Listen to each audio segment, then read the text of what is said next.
Good morning, SKN. I'm Jamie Morris. And I'm Cortensia Carty, and welcome to our Friday show. Yes, it is Friday. It's the weekend. But we should be actually in bed. It's International Sleep Day. Or maybe we should have come to work in our pajamas. Dun, dun, dun. Well, hopefully we won't be boring our viewers to sleep. No, not at all. We proceed now to local news. This from SKNIS. St. Kitts welcomes Inter-Caribbean Airways service to and from Barbados. The new airlift options increase accessibility to St. Kitts more than ever before, opening the door to convenient same-day connectivity from Barbados and surrounding Caribbean islands. Minister of Tourism, the Honorable Marcia T. Henderson said, and quote, "This additional airlift promotes intra-regional travel just in time for our Summer of Fun events. With a warm and welcoming local population, magnificent cuisine, and authentic Caribbean culture, the St. Kitts awaits visitation from around the Caribbean. It is a crucial part of our economic recovery and growth, and this additional lift will re-energize intra-regional travel," end quote. The authority recently hosted a welcome ceremony for the inaugural flight of Inter-Caribbean Airways to St. Kitts, which highlighted the Twin Island destination being added addition to the airlines and network. So, great news. Regional travel is back. And in other news from SKN Vibes, consumers on Nevis are being urged to manage their water consumption and make every effort to conserve the resource, as the island's water supply is already being impacted by the prevailing dry season. Mr. Denzel Stanley, acting permanent secretary in the Ministry of Works and Water Services, says it is critically important that all residents on the island refrain from wasting water. He said Nevis, like the other territories in the region, is already experiencing the effects of reduced rainfall associated with the dry season, resulting in supply wells and other sources running low. He said, quote, "I'd like to admonish the Nevision public to be prudent in the use of water. It's a valuable resource, but it's not an infinite resource. So now into the dry season, we are asking you to be wise with your use of water and not to waste it," end quote. The water official commended the Nevis Island Administration, NIA, for taking the necessary steps and making significant investment to increase the water storage capacity on the island, noting that, quote, "Every bit of water that we can have in storage is a plus for us," end quote. This from SKNIS. Prime Minister of St. Kitts and Nevis, the Honorable Dr. Terence Drew, said that the education of the nation's youth is of critical importance if St. Kitts and Nevis is to remain competitive. He said, and quote, "We have to educate our people. If our people are not given the opportunities to be educated, St. Kitts and Nevis cannot survive in this world," end quote.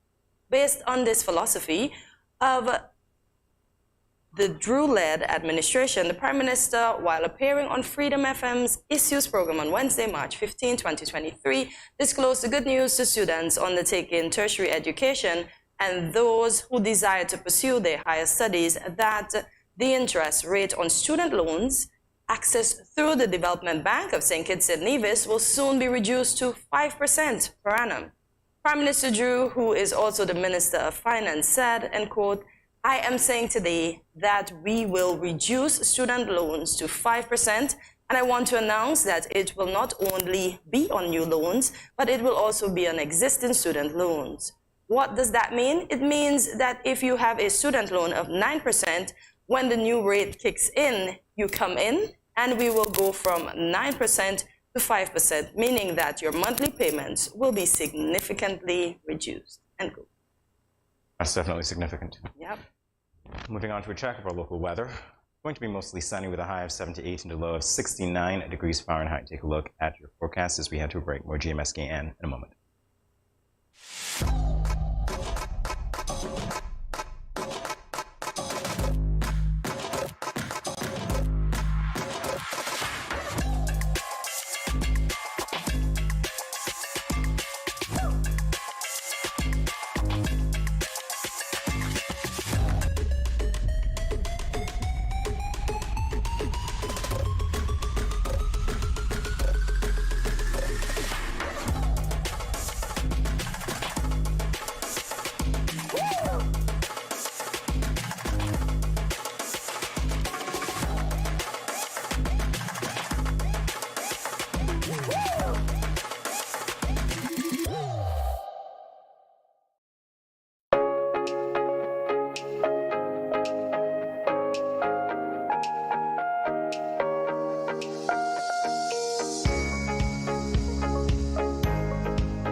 No cash, no card, no problem. Dad, embrace the freedom. Welcome back to GMS SKN. Time now for regional news. This from Antigua Newsroom. The Eastern Caribbean Central Bank has captured the prize for Best Communications Initiative in the 2023 Central Banking Awards for the production of its weekly public education program, ECCB Connects. Central Banking is a UK-based financial publishing firm and an industry-leading information resource. ECCB Connects captured the Communications Award for its innovation in information sharing, particularly during the COVID-19 pandemic. The bank also received commendation for the wide range of topics discussed, the diversity of the guests, and the inclusion of citizens from across the Eastern Caribbean Currency Union in the programs. Through the ECCB Connects initiative, the ECCB aims to engage the people of the ECCU on economic, financial, and social issues that affect them while simplifying and sharing how the ECCB works. It creates a platform through which ECCB staff members participate in discussions that demystify and simplify the functions and work of the bank. Governor of the ECCB, Timothy N.J. Antoine, in his acceptance speech said, quote, "Here at the ECCB, we are continuously striving to make it plain, make it simple, make it accessible to the people that we serve." End quote. Congratulations to the bank. On the international scene, this from the BBC, British government ministers have been banned from using the Chinese-owned social media app TikTok on their work phones and devices on security grounds. The government fears sensitive data held on the official phones could be accessed by the Chinese government. Cabinet Minister Oliver Dowden said the ban was a precautionary move but would come into effect immediately. TikTok has strongly denied allegations that it hands users' data to the Chinese government. Mr. Dowden said he would not advise the public against using TikTok, but they should always, end quote, consider each social media platform data policy before downloading and using them, end quote. Prime Minister Rishi Sunak had been under pressure from senior MPs to follow the US and the European Union in barring the video sharing app from official government devices. Well, folks, there you have it for regional and international news. We have so much in store for you on our Friday show, so stay tuned. After this break, we'll be back.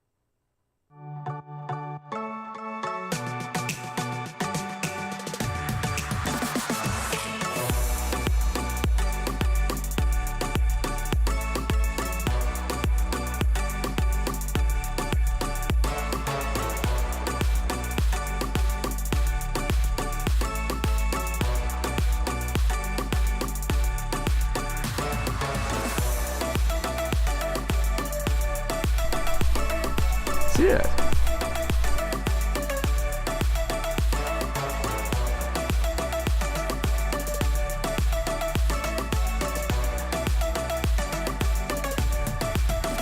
An exotic experience.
No cash, no card, no problem. Dad, embrace the freedom.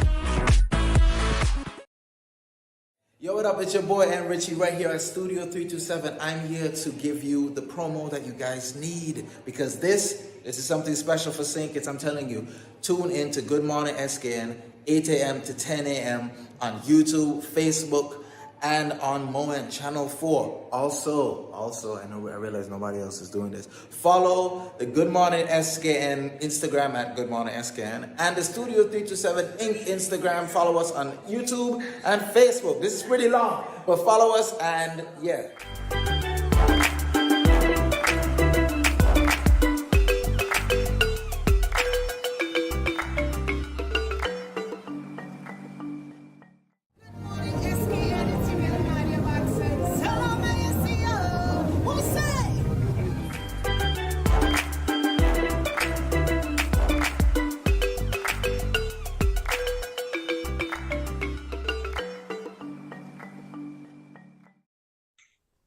Sensational news stories and frivolous lawsuits hit our world's headlines every day.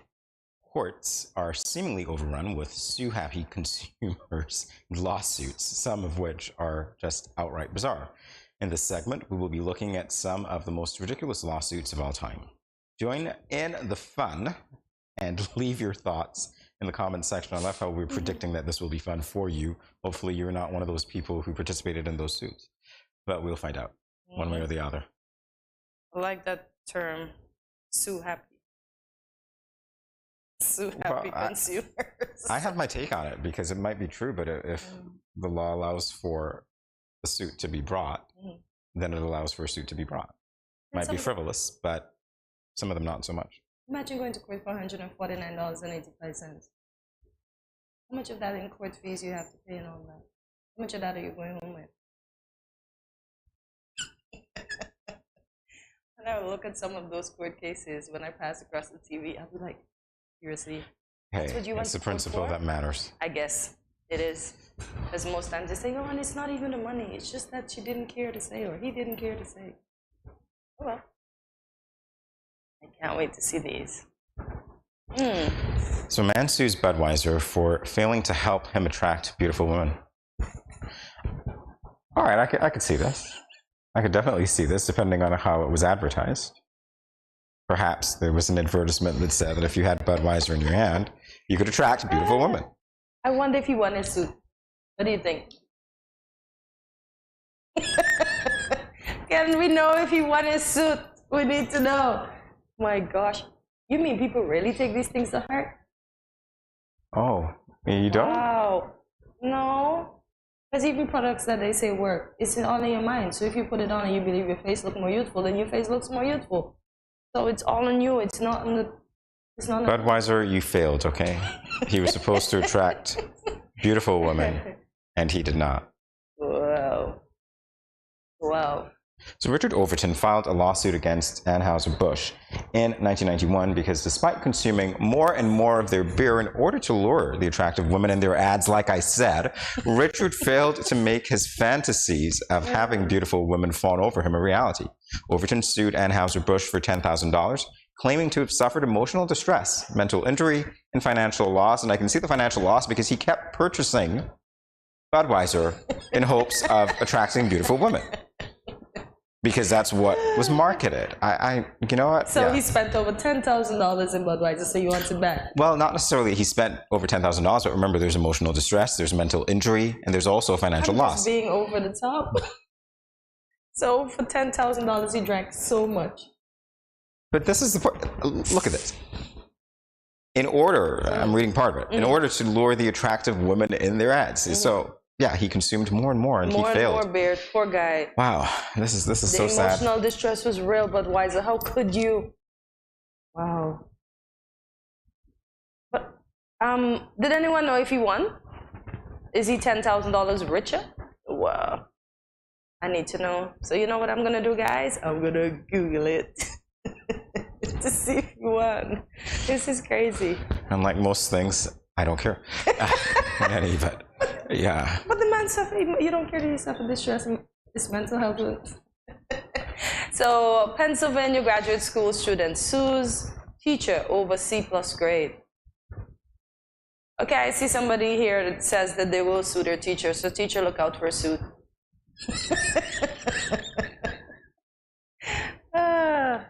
So Pennsylvania graduate student sues the teacher over a C+ grade. Graduate student Megan Toad was more than displeased when she discovered that her mediocre C+ grade would prevent her from getting her intended degree and becoming a licensed therapist. According to Toad's math, this would cost her $1.3 million in lost earnings. What's frivolous about this? I'm assuming that she went through the appropriate channels to have her grade reviewed. No. But to come this close and to be thwarted by a C+ grade. Wow. Assuming that she earned it, should be fine. But she clearly doesn't feel like she earned it. And it'll cost her $1.3 million in lost earnings, I guess, over her lifetime. Couldn't practice. Precisely. Oh. She's a licensed therapist, so she'll need therapy herself. Well, she's not a licensed therapist. Yeah. So she'll need therapy herself. Is this so frivolous after all? Like I said, I assume she went through the appropriate channels to have her grade reviewed. Yeah, but you say her mediocre C+, well, she needed to work more than C+ then. The C+ is good. It's not just a C, it's a plus. No, it's not. It's not, Cortezia. I'm in good here for her. It's a C+. Just look at it as a plus. Cortezia, it's not. You know, it's the... How bad is it? Cortezia, it's not. It's a 2 point something something. Cortezia. Okay. It prevented her from becoming a licensed therapist. It's not a good grade. But see, I'm just looking at the front side of it. It's a C+. Oh, I see. Yeah. I don't see. In any event. All right, I remember this one, the McDonald's hot coffee lawsuit. And I think this person won, didn't? All right. So Liebeck and McDonald Restaurants was a 1994 product liability case that questioned the scorching temperature of the coffee that was served to her. The normal temperature of coffee is between 130 and 140 degrees, while Liebeck's was served between the temperature of 180 and 190. This caused her to suffer third-degree burns that covered 6% of her body. I think she won this, did she not? You're telling me yes. Yeah. Is this so frivolous after all? I mean, when you hear it without knowing all the facts, you're tempted to say, what, you just served me extra hot coffee? Why am I suing? You know, but these things happen. Oh, third-degree burns. That covers 6%, okay. I remember at the time, I remember watching the news, hearing about this, and hearing people around me say, oh, this is ridiculous. Everybody just wants to sue. They want money, this and that. But really, when you peel away the external layers and you get into the facts that cause cases to turn, this is a serious one. That's normal. It's expected for it to be between 130 and 140. It was much hotter than that. Wow. And it caused her to suffer the way that she did. So almost 50 I don't think degrees it's that. hotter in the most extreme case. Wow. Kind of says that McDonald's probably needs to check their procedures and their staff as well. Because if it happened again, then it wouldn't be as favorable. It happened once. Yeah. You ought to implement measures to protect against it happening again. Wow. So man sues himself and asks the state to pay. This is frivolous. This is crazy. This is beyond crazy.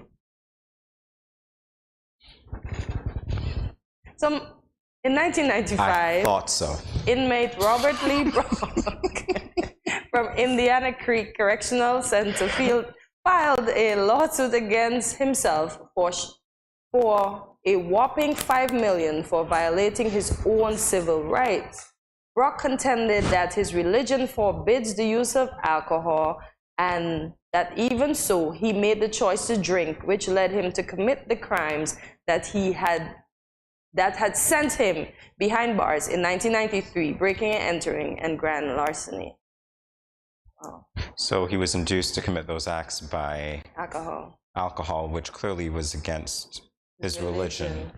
Nevertheless, he was able to consume the alcohol, and so it's the state's fault because alcohol was provided. Is that alcohol was there for him to get, Well, actually, he said it's his fault because he's suing himself, but he wanted the state to pay. Yeah, but he wanted the state to pay.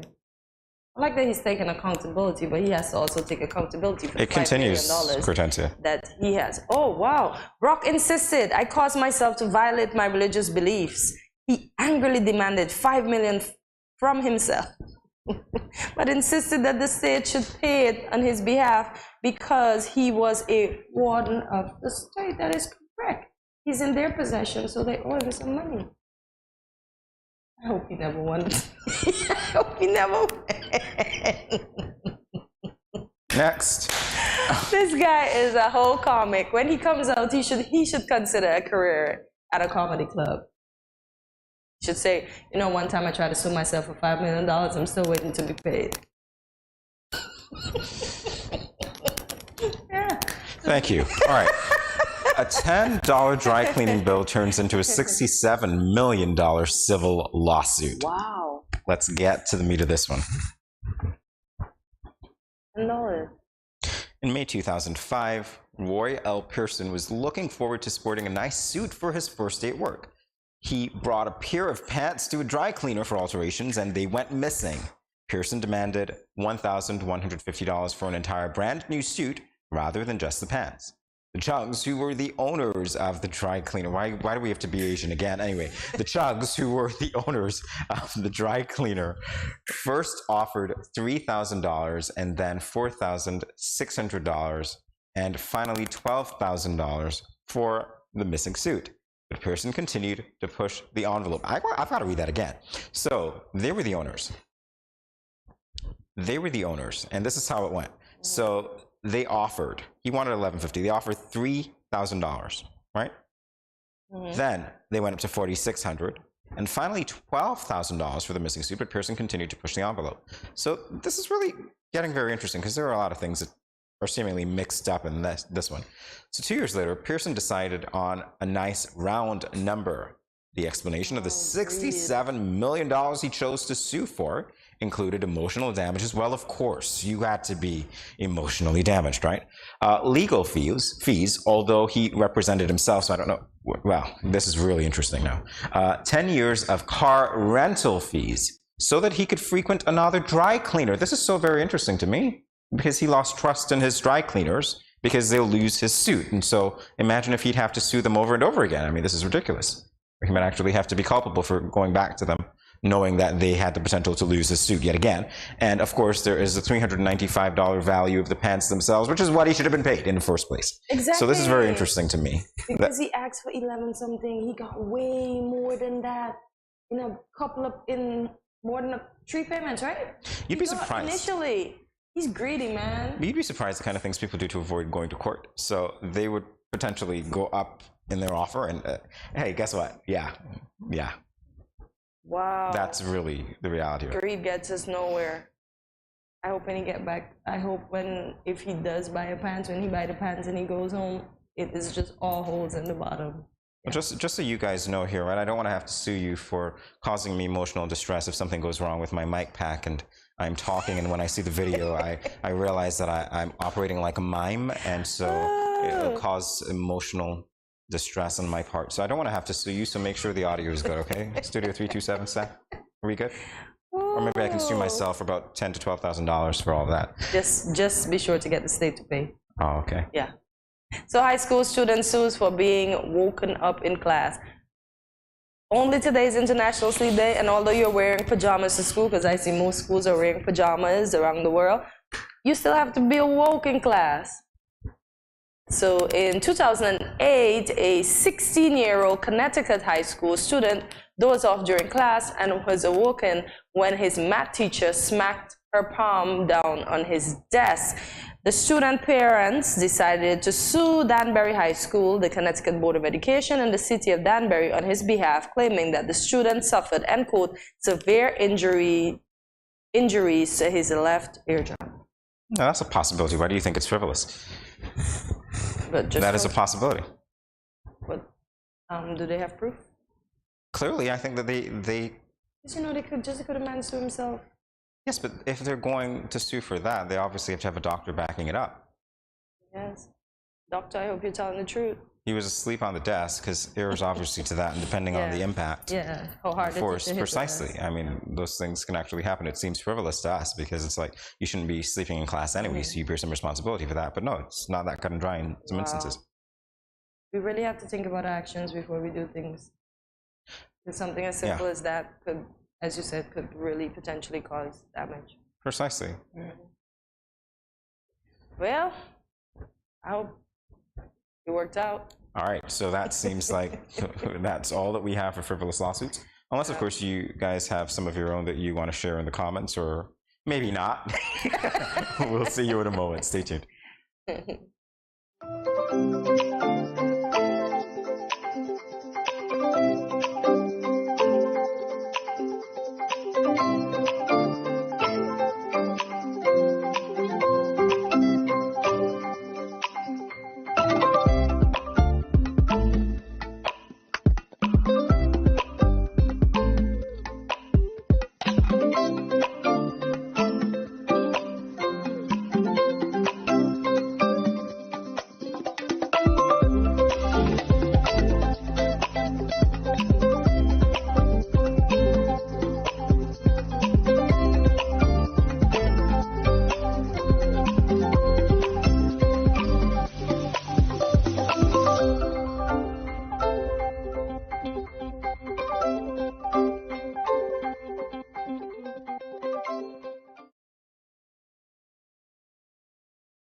Yeah.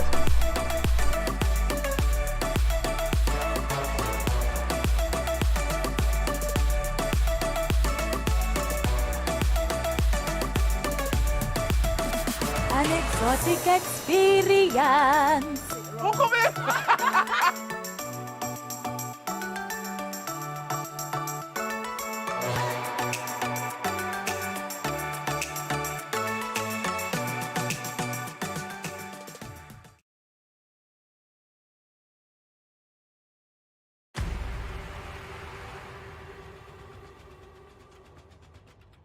What will it take to grab the attention of someone with the power to make your dream come true? 7 hopeful entrepreneurs in search of the finances necessary to take their ideas to the next level. This is their lives, right? This is their business. 4 savvy business owners ready to make a pragmatic investment. You can't help people if you can't help yourself. First you make the dollar and you give the dollar. Why you take your business offline? I really feel that you need to do a little bit more research. Very knowledgeable. Super knowledgeable. You have a great idea and a great concept. I think you'd be snapped up by Disney. If you have a job someplace, it means that if something is not working, you can walk away. Who will invest? Let's do this. Let's do this. Thank you. And who will be sent home with nothing? I am your host, Kevin Hope.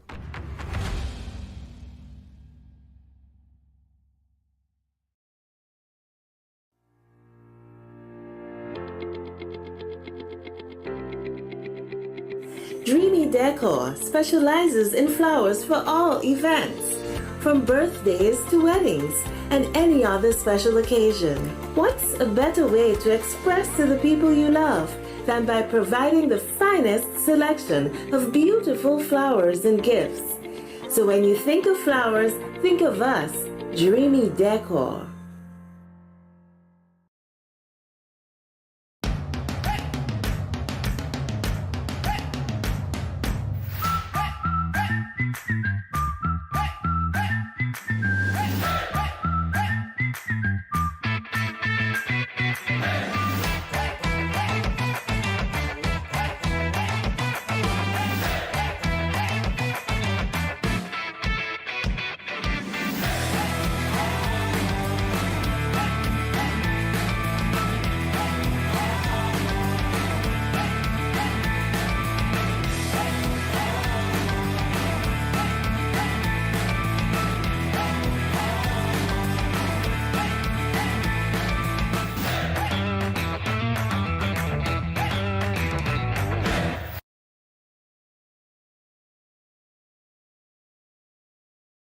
Good morning, SKN and Studio 327.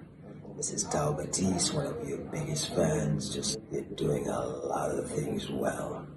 Keep on that trajectory. Greatness, greatness, greatness.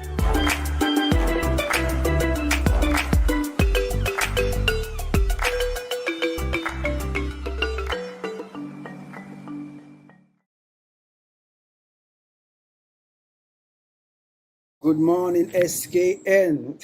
Wagwan.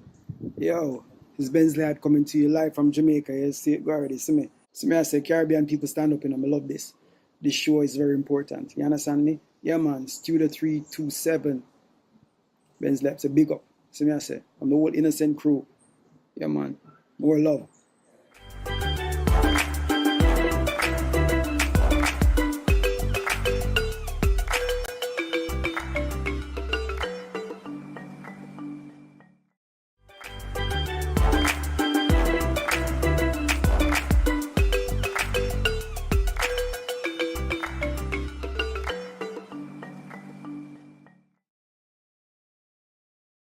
Good morning, this is Carol from Lux Carnival, and I listen to Good Morning SKN.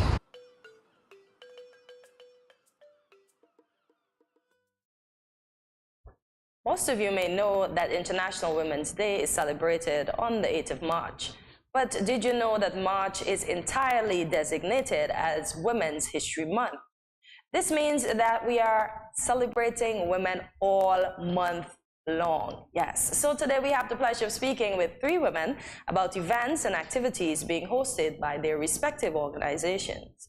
They are Pamela Martin of Women of Worth, Rachel Whitfield of the Bank of Nevis Limited International, Bonnie, and Latoya Jeffers of the Ministry of Health and Gender Affairs et al. Good morning, ladies, and it's our pleasure to welcome you to Good Morning SKN this morning. Good morning. Good morning. Thanks for having us. Our pleasure indeed. So let us dive into the meat of things. So this year's theme is all activities will be celebrated on the International Women's Day theme, digital, innovation, and technology for gender equality. Ladies, can each of you give me your thoughts on this year's theme? Anyone can begin. Okay, good morning. I'm Pam. Thanks for having us this morning. So I'm a part of a women's group which is birthed out of the Church of Eden Brown Church of God in Nevis called the Women of Worth. We are a women's empowerment group, so we do lots of different activities all year round, basically empowering women and girls. In 2020, we had a vision board party with the traditional vision board experience, and it was very successful. Lots of the women were able to accomplish their dreams and their goals. 2021, we had COVID, so we were not able to do it. In 2022, we decided to do it again. And this time we decided to make it much larger. So we went outside of our own ladies group. We kind of thought about just inviting lots of different women and girls. We contacted the Gender Affairs Department here in Nevis and asked them if they would be happy to partner with us. And it was that time they suggested, why don't we do it in March, which is the International Women's Day, International Women's Month. And so we said, wow, that's great, you know, because obviously it's strongly featured around women. And so we were like, great. So then we worked towards blending the two, which was our event, which is a vision board event, along with the digital innovation for gender equality. So we were able to kind of pull things together as part of the vision board. Like the event on Saturday, as part of the event on Saturday, we actually are having an interview with 3 ladies who are part of the digital technological world. They're in fields usually dominated mainly by men. One is a camera woman and also a video editor, and one is a digital retailer. So they're really dominant, and they're really fully fledged in the digital space. So that's one of the ways that we have managed to incorporate the International Women's Day theme with our vision board event. And it's marrying very beautifully. At that point, we asked Bonnie, Bank of Nevis International, if they would be happy to sponsor and partner with us on this event. They have worked with the Gender Affairs before, and they came along. We spoke to the managers over there. We were in contact with Rachel, who's with us now, and they were really, really happy. They were excited. They loved the fact that it was about women and girls, and that it was about technology and innovation and the digital world. And so the three of us now are nicely married together and are managing to, hopefully looking forward to a great event tomorrow. Alrighty. So, LaToya? Okay, well, for me, the theme, digital innovation technology for gender equality, is very timely because we are in a technological world. And although we find women in our IT classes in high schools and so on, we do not see many women venturing into the field of technology in terms of work and career. So we want to encourage women in the field of technology, digital economy, STEM, science, technology, engineering, and mathematics. And we thought this was a great opportunity to do so. So we were very happy when Worth approached us to do a collaboration. And of course, Bonnie is always there, ready to partner with us. So we were happy that we were able to get this opportunity to showcase the importance of technology and why women are needed in technology. I mean, men, they do a wonderful job, yes, but you need a woman's perspective at times, So I think that it is very important for us to encourage women to be a part of this. We are going to have on the same day a plumbing competition. It's dubbed Plumb Her. So we are going to have women setting up a sink, all of that wonderful thing. So I want persons to come on out and see our women plumbers. We had a workshop sometime last year, and some of the women are going to be a part of this competition. That afternoon, we are also going to have an interview process, which Pam spoke about, with women in the digital economy, women in the digital field, encouraging our young girls and our women to venture into this particular field. So entertainment section, we have persons like local artists, X-Man, we have Eliezer Ramirez, and we have Dejour, who is going to also be there, and some of our local bands. So it's going to be a great afternoon. We have food, we have pop-up shops that are owned by women entrepreneurs. So we encourage persons to come on out and be a part of the activity. Okay. And Rachel, it's your turn. What does the theme for this year mean to you? Well, first of all, we're very proud at Bonnie to be partnering with the Department of Gender Affairs for a second year in a row to support women of our community and to help in any way to encourage them, empower them to be the best versions of themselves. And this is something that Bonnie takes very seriously. It's not just something that we say, it is something that we actively embody. If you look at our business, which is historically probably a more male-dominated industry, at Bonnie, we actually have a 70% female workforce. And these are women in leadership position across all levels of the organization, making executive decisions. So our goals are very much aligned. And what's special about this event is that we have the church, the government, the private sector, all partnering together for the betterment of our community.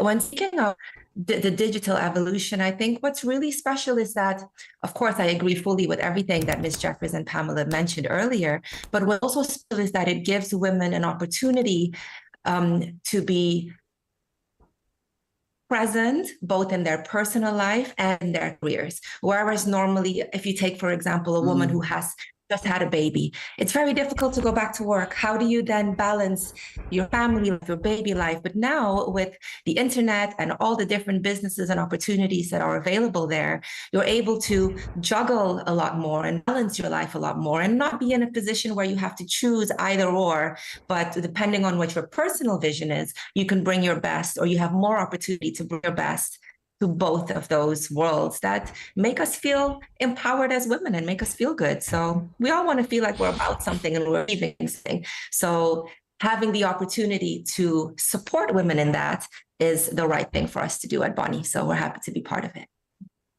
All right, there's so much enthusiasm there coming from each of you. I want to talk with you now about the past activities that were held. And I'm looking at a list. I see the smile on Pamela's face. Perhaps I'll start with you, Pamela. On the 5th of March, there was a church service at Eden Brown Church of God. And I'm also going to talk about the 7th. I want you to talk about that because this piques my interest a little bit.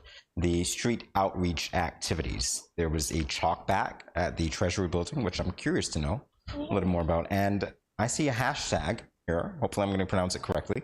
Hashtag Men Allyship or Men Allyship. You're going to correct me. But please tell me all about these activities if you can. Okay, so I'll start with the church because that was, and then Latoya can go into the Men Allyship. So the church service, it was actually completely, I think, it was just meant to be because it was International Women's Month Day, and every year the Gender Affairs go to a different church on the island together to join with the community. And so this year they chose Eden Brown, which is the church that I'm a member of, which is where the Women of Worth operate from. And that same Sunday, Bonnie were also, as a group, visiting the church. That same church. So all three parties were actually together on that 5th of March, which was just incredible. It was beautiful. It was great for us all to be able to interact together and to connect together and just have a great time, all basically around, International Women's Month. So it was just a great experience all around. And I think it has just further blended us together, as three entities coming together for this particular event on Saturday, which will be tomorrow. So yeah, it was a great experience. I think kind of random, but it works beautifully. Okay, in terms of the Men Allyship, yes, okay, so the intent of that event was to show the men how they are our allies and how we need each other, we need to work together. They need to be our support system. So on that same day, we had the chalk back by the Treasury building where we were on the street and we were writing different affirmations about women, persons who passed by, also not only women, but also men. We had interviews with the men mostly as to why women are important in their lives. Why do they think that they need women in their lives? So we really wanted to get the public to understand that it's not a competition. It's not about who is better than who, and it's not about the women trying to be better than the men. Or in some cases, men feel like, we don't know a place. But it is just that we want to show them that we do need each other. And when we work together, we are better. So that is what the event was all about on that day. So on this page, we had different affirmations about women. The men passed and they made comments like, we need women. Women are special. But, some of them, they had other things to say, like, sometimes you make them feel special and they don't really understand how special they are and they don't want to cook anymore, those kind of things. So it was very interesting. And we had a wonderful time on that day. And for this year, we have a hashtag for International Women's Month. It's hashtag Embrace Equity. So we really wanted the men to understand that it's not about women trying to outdo you. We just want all of us to just work together and then we can be better for it. Well, that sounds very interesting indeed. I was about to ask you what the men said, but you beat me to it. I'm glad that you shared some of those comments. It seems very interesting. All right, so as we continue, tomorrow, the Women Can activities, it's March 18th. I think this is perhaps one of the most interesting. So as part of that, we're going to have the I Am Vision workshop, Turn Your Dream Life into Real Life. What does that entail? What can the women look forward to as part of that? Okay, so tomorrow, starting at 9 a.m. at the Malcolm Ishard Recreational Park, we have 65 women and girls who will come together as part of this I Am Turn Your Dream Life into Real Life workshop. We have two speakers. We have Jihan Williams, who is a lawyer. She will speak on fill in your blank. which talk about, who you are as a person, who you are as a woman, how you see yourself. And then the second speaker will be Denise Neal-Gordon, who is a member of the Women of Earth, and she will speak on vision. And we actually have created a vision workbook that the ladies will be able to go through. They'll write their dreams, write their visions, write their goals down, what they need, what resources they're going to need to help achieve them. And we are going to actually work with them for the next 90 days to see how we can bring some of these dreams into their real lives. So that'll be from 9 until 2 o'clock. And then from 2 o'clock, the afternoon will be the plumbing competition, which is going to be fantastic. And then all the other entertainment, the pop-up shops and everything that will take place thereafter. I like that. And then on the 25th, I see there's an International Women's Day dinner and award ceremony. And it says invites only, so that means I can't come.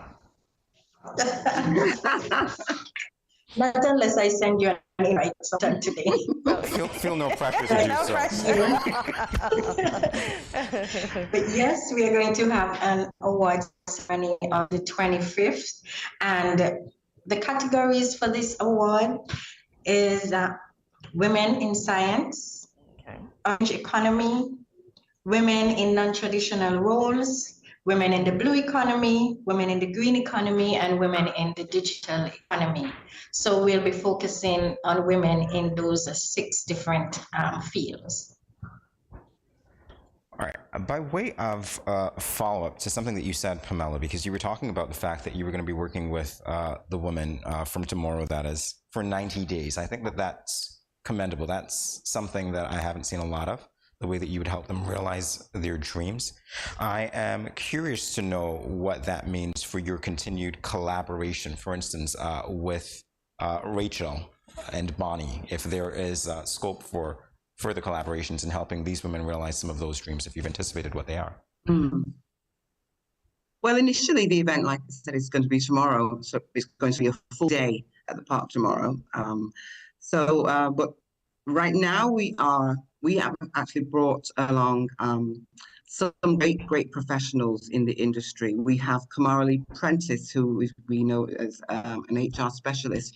She has agreed to help work along with us for the 90 days. We have Felicia Walters, who is the deputy principal of Gingerland Secondary School. She's agreed to work along with us in terms of education. We have a lawyer, we have a mental health specialist. So we actually have other people who are helping us through this process. So beyond tomorrow morning, going through to the 90 days, these are people who are, we call them our supportive sisters. So these are ladies who have said, hey, we want to work with you. We're happy to work with you. So these ladies, if they need, because, we'll need some help along the way. The ladies will need some help along the way to achieve their goals. Everything is not just smooth sailing. They may need some legal advice. They may need some mental health assistance. They may need some educational assistance in terms of, this is where I want to get to. How do I go there? What path do I take? And so we have brought on, they've graciously accepted to help us, support us through the next 90 days. This is the first cohort, so you never know. There may be a second phase of this, and so we may be speaking to Bonnie again. You never know. I was going to put you on the spot, Bonnie, as to other iterations and whether you'd be supportive of that. But I think that speaks for itself, definitely so. So, ladies, as we can. Go ahead, Rachel. Go ahead. Yeah, and on behalf of Bonnie, of course, our doors are always open to welcome whatever opportunities are available for us to partner in the community. And in terms of ongoing things that we do in Bonnie as well, we have a very elaborate internship program. We actually had one of our interns from last year who did so well. She was offered a full-time position at Bonnie. We have another colleague of mine who was supported by Bonnie to pursue her education. She graduated with a first in financial management. I think within the last 6 months or so, she was then promoted to the VP banking. So we are constantly evolving and constantly not even thinking of new ways, because the opportunities just come to us and it just gels, right? So we have been supportive along the community, and we've really ramped that up in the past year and a bit, and we look forward to doing much more. So our doors are our pockets, are always open. Yes. Yes. That's what I get from the looks on your faces right now. Indeed. So, Rachel, as we continue, I would like to know, or I guess everyone would like to know, how long have you been working in your current role and your inspiration for pursuing a career in your respective field?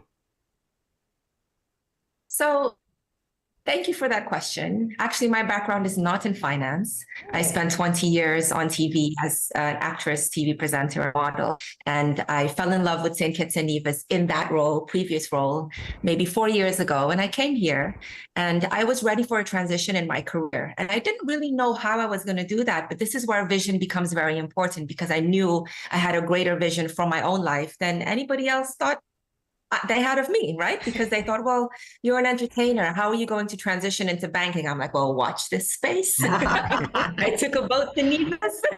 I walked into the bank. I introduced myself. And of course, they was like, who is this person? There was no job opening. I was not responding to any sort of job opening. I just showed up and introduced myself. And I basically said, give me a chance. I'll work hard. And if it doesn't work out, you can get me. And my first position there 2.5 years ago was business development officer.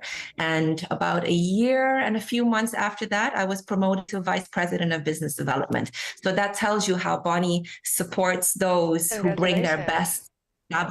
Thank you very much. Bring their best to the organization every day. It's noticed, it is welcomed. It's a safe place where you can feel physically safe, emotionally safe, intellectually safe to express yourself and share your own views, because I might not have the traditional training of what are the steps. I just see this is what needs to happen. Let's go and make it happen. So it's quite a simple outlook, but it's been effective so far. And I think most people at Bonnie would have an inspirational story like that. So I'm very proud to be a spokesperson for the bank whenever I can be, because I think to be supportive in such a massive transition from entertainment to international banking business development is quite a jump. And, well done. Well done to you. Yes, indeed. And the same question for Pamela and LaToya. Okay, well, my background is actually in education. I started out as a teacher, then I became a principal, education officer, and now I'm in the Ministry of Health and Gender Affairs. And some might think, okay, where's the connection there? But actually, my first degree is in business administration. But then when I went to teachers training college, I fell in love with science. I knew I always liked it at high school, but somehow I didn't pursue it because of that fear that I would not do well. And I was pretty hard on myself through school. I had to do well. So I wanted to make sure that I chose subjects that I will do really well in.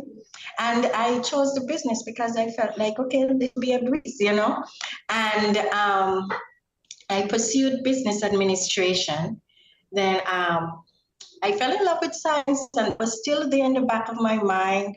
And I went off to Midwestern State University when I was a teacher for a lot of years. And I studied science. I did biology with a minor in chemistry, and I did a lot of math. I love math too.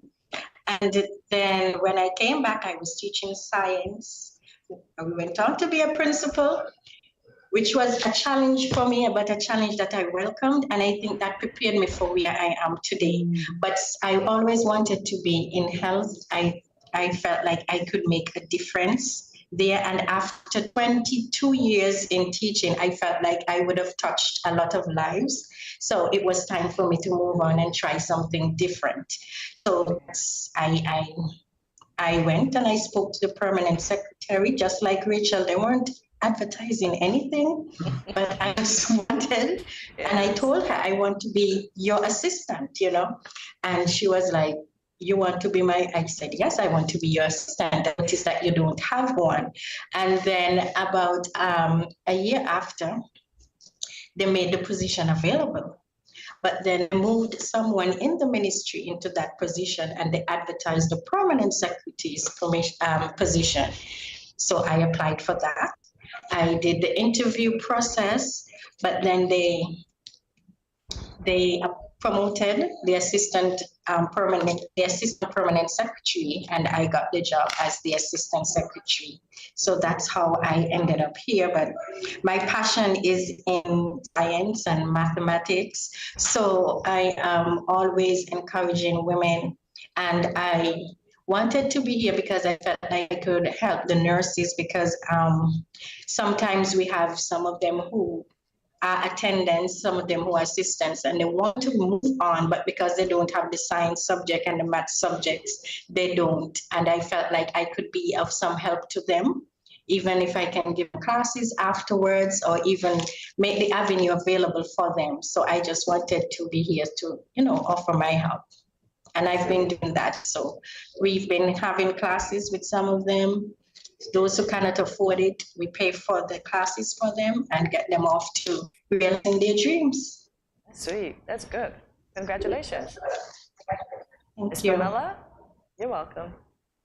Hey, so my background, well, in the UK where I was born, my background was really in hair and beauty. I came to live in Nevis in 1994, and I got into hospitality. And I've essentially been in hospitality ever since, into tourism. I'm the chairperson, board directors for the Nevis Tourism Authority, which I've been for 3 years. I'm a resort manager here in Nevis as well.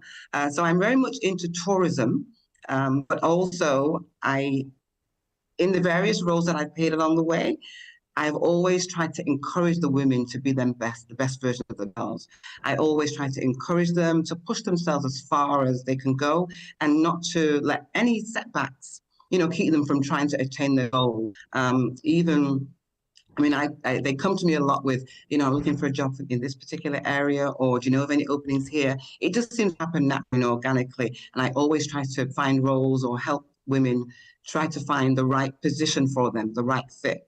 So I think the being of the hospitality and tourism here in Nevis, which of course we're famous for, and also helping the women to find their place and be the best version of themselves is just my passion. It's just what I love. And so it just works, and things just tend to work out very well. And I find myself helping a lot of women, trying to be the best version of themselves, which is essentially how this vision board event has kind of taken flight, because of a passion for that. And it's just kind of evolved and evolved. And like I said, tomorrow we're going to have hopefully 65 women and girls going to be able to receive some great information, some great assistance from people who are the best in the business. And so we're just really excited about the entire day. It's going to be a great day. The afternoon is going to be pure fun for all of the family. They're going to have snow cones, popcorn, PS5, video games, outdoors. We're going to have music. We're going to have food vendors. We're going to have pop-up shop vendors. We're going to have a lot of fun outside after the seminar in the morning. So it's going to be a full day, and we want everybody to come and enjoy and be a part of International Women's Month. Definitely so. And as we get ready to close this interview, because I know that you all are very busy, the 30th and the 31st of March, there's an Agri Expo at the El Camino T. Willett Park, is there not? 8 a.m. until? Yes. All right. Yes, there is the Agri Expo that is held by Agriculture Department every year. This year it's dubbed Agri Expo, but it's usually our agriculture food fair. Okay. And it's going to be on the 30th and the 31st. So Gender Affairs Department will be there showcasing some of our women entrepreneurs. We have women beekeepers who will be there selling their honey on that day. And we are also going to be using that as an opportunity to tell persons about what we do at the Department of Gender Affairs. We'll also have a screen set up, some videos that were done by some of our women to encourage other women to do likewise. I like that. This is all very exciting. Yeah.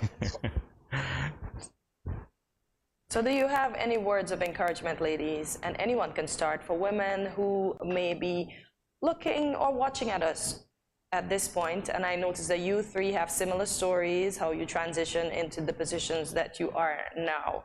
just to let them know that anything is possible. It doesn't matter what your background is and where you come from. Anyone can start. Can I? I'm kidding. I would just like to encourage all women to dream big and keep working hard. It's not always going to be easy, but nothing good comes easy. It doesn't mean that you give up. And you're going to meet challenges along the way. And as sad as it is, sometimes those challenges are other women, but we have to learn how to build each other up. I have to learn how to keep pushing for what we want. It isn't, you don't always start where you want to be, but just make a start and keep going until you get where you want to go. I like that. I think I would say, along with all of that, which is absolutely relevant and perfect, I think one of the reasons why we have structured the vision board event in the way it is because we understand you need a strategy if you're going to get from A to B and C to D, etc. You're going to have to employ a strategy of some kind to get there. You're going to have to employ some kind of pathway, roadway to get from here to here. And so really for me, it's about employing a strategy. That's what I would encourage any women. You know, think about what you want to do, where you want to go, and then think about how I'm going to get there. So it's all about, you know, strategy in place and following the steps of that strategy. Even if there's roadblocks, even if you have to turn this way or make some adjustments and pivot along the way, once you have a strategy and you know you put your plans in place, you just keep going and keep going and keep going and keep going and believe that you can make it, and you'll be surprised what can be accomplished if you just keep going and don't stop. I love that. Rachel? And I agree with everything that the ladies before me said, of course. And I'd like to add, I think the real superpower at this day and age is the ability to focus in a world full of distractions. There's so many dream killers around, people who tell you can't do this, you can't do that. Be strong and brave with your vision, your goals for your own life, because ultimately it's your personal story. No one shares the same story. Yes, the three of us may have a lot in common. We all walk our own paths. We have our own history, heritage, everything that comes with it. So I would say what helped me a lot is not tell too many people your goals and dreams, but just stay focused, because when they come with their reality, it's not going to happen. It's too big. Really? You think you can do that? Really? Yeah. All of those things can start to bring about self-doubt, which achieves nothing. So focus on what you want to do and stay focused. With amongst all the noise, you can do it. Absolutely. I like that. Definitely positive words coming from you. Lots of excitement for the month. I want to wish you a happy International Women's Month as we continue.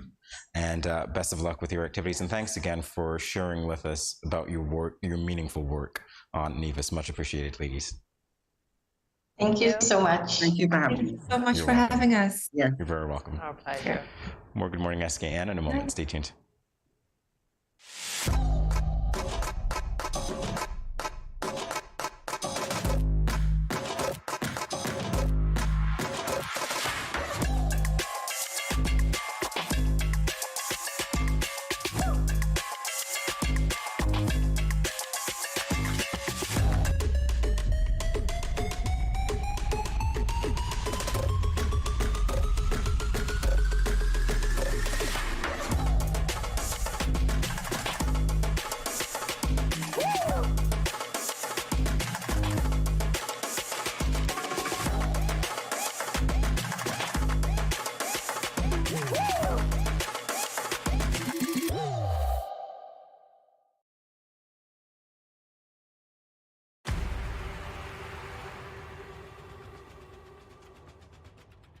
What will it take to grab the attention of someone with the power to make your dream come true?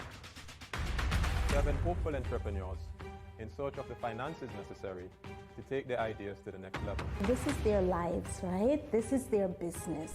4 savvy business owners ready to make a pragmatic investment. You can't help people if you can't help yourself. First, you make the dollar and you give the dollar. Why you take your business offline? I really feel that you need to do a little bit more research. Very knowledgeable. Super knowledgeable. You have a great idea and a great concept. I think you'd be snapped up by Disney. If you have a job someplace, it means that if something is not working, you can walk away. Who will invest? Let's do this. Let's do this. Thank you. And who will be sent home with nothing? I am your host, Kevin Hope.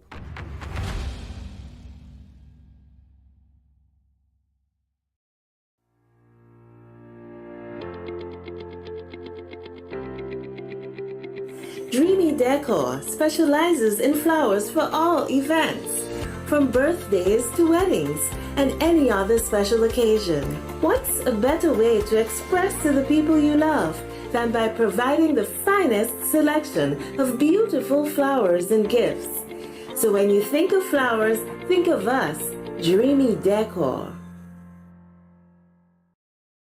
Yo, what up? It's your boy N Richie right here at Studio 327. I'm here to give you the promo that you guys need because this is something special for St. Kitts. I'm telling you, tune in to Good Morning SKN, 8 a.m. to 10 a.m. on YouTube, Facebook, and on Moment Channel 4. Also, I realize nobody else is doing this. Follow the Good Morning SKN Instagram at Good Morning SKN and the Studio 327 Inc. Instagram. Follow us on YouTube and Facebook. This is pretty long, but follow us and yeah.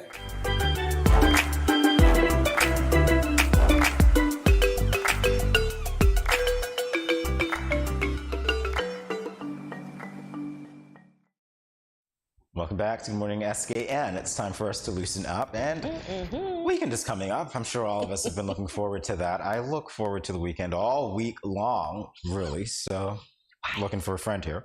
And though the weekend is so highly anticipated, some of us might not know what to do with it, well, other than sleep in. So here are some of the fun things you can do this weekend.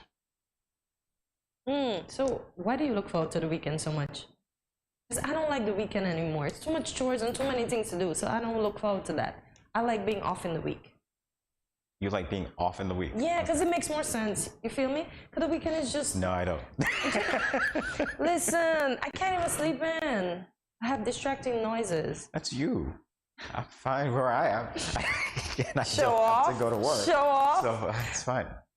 I want to be off in the week when the kids are at school. So the fun things that you can do, which I suppose includes watching us, I don't know. Go for a walk, all right? So that's one. Go for a walk. In public spaces, not in your neighbors or strangers' yards. Yeah, for real. Houses. Keep off of people's property. Right. So, yeah, go for a walk.